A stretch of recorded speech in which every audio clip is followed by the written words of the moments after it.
Excusez-moi, je dois aller dans le Morbihan, toi. Eh ben, allez-y. Bah oui, je suis attendue par Julie Poirier. Si, c'est moi qui vais y aller. Ah, c'est vous qui allez? Oh, pardon, allez-y. Non, allez-y, Thomas. Allez-y, allez dans le Morbihan. Allez-y en train, par contre. On se bat avec Thomas.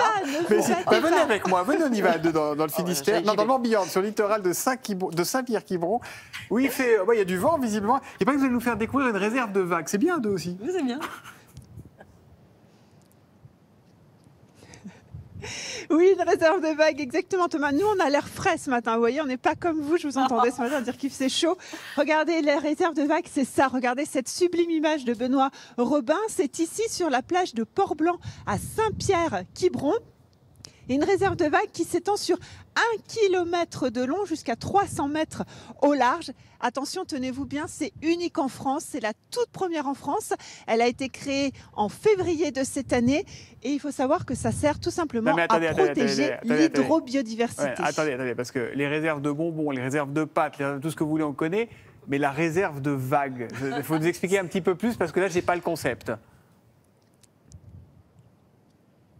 Ah, la réserve. Alors, donc ça sert à protéger l'hydrodiversité. J'ai rajouté le bio, je me suis un peu emballée.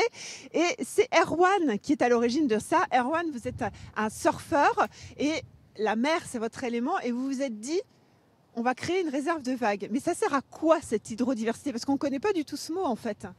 Alors déjà, bienvenue donc à Saint-Pierre-Quiberon sur la réserve de vagues. Donc c'est une réserve qui fait environ 30 hectares, qui est donc juste face à nous comme on vient de le voir. L'idée c'est de protéger les vagues. Alors pourquoi protéger des vagues? Parce qu'elles peuvent être menacées.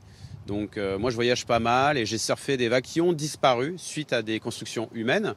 Donc par exemple la construction de digues, de ports, d'enrochements, du dragage de sable. Et tout ça, ça peut modifier ou faire disparaître les vagues. Et donc ici, on a créé la première réserve de vagues, c'est-à-dire qu'avec la municipalité, on a décidé de créer un périmètre dans lequel les vagues sont protégées. Elles vont continuer à déferler de manière naturelle, sauvage. On ne pourra pas construire ou artificialiser ces vagues. Tout ça pour préserver ce qu'on appelle l'hydrodiversité.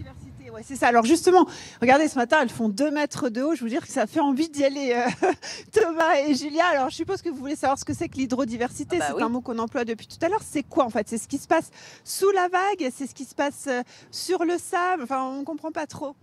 On connaît tous la biodiversité, hein. C'est la multiplicité, la variété des espèces animales et végétales.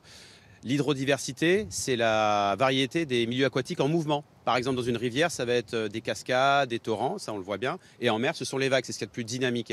Et dans les vagues, en fait, il y a de la vie. C'est pas vivant, mais il y a des écosystèmes marins. Par exemple, les vagues vont retourner le sable qui va faire sortir des coquillages, des nutriments qui vont attirer des poissons, puis d'autres poissons et des oiseaux. Il y a donc une chaîne alimentaire. Mais la France, c'est aussi, par exemple, des milieux tropicaux. On sait que ça peut aider à oxygéner des coraux, par exemple. Hein. Donc, ça vient dynamiser, oxygéner l'océan. Donc, c'est très important pour l'environnement. Et c'est donc ça, l'hydrodiversité. Et en plus, la France est une championne de l'hydrodiversité. Julie, ça veut dire quoi? Ça veut dire qu'on n'a pas le droit de se baigner là? Ça veut dire qu'on n'a pas le droit d'aller faire du bateau par là? Ça veut dire quoi? C'est un périmètre complètement fermé au public, aux baigneurs, aux nageurs, à tout ce que vous voulez? Aux pêcheurs?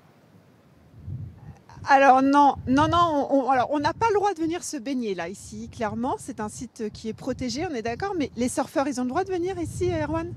Alors c'est un endroit effectivement où la baignade est interdite et où le surf est toléré. Par contre, la réserve de vagues, ça n'a aucun impact sur les usagers et les pratiquants. C'est vraiment pour que la municipalité protège les vagues, pour qu'elles puissent continuer à déferler de manière sauvage et naturelle à l'avenir.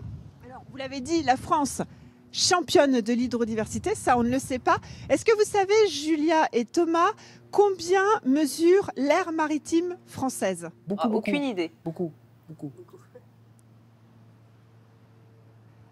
On va vous donner 11 millions de kilomètres carrés, c'est ça, Erwan? Oui, c'est ça, environ 11 millions de kilomètres carrés, surtout grâce à l'outre-mer notamment, hein, avec des vagues un peu partout, que ce soit de Tahiti jusqu'à Saint-Pierre-et-Miquelon. Voilà, vous savez tout sur la réserve de vagues, on vous attend, Julia et Thomas. Nouveau concept pour moi. Pour surfer la vague. Ouais, on va faire une petite baignade quand même. Merci beaucoup, merci à vous. Merci à vous pour le moment, on surfe la pub, à tout de suite.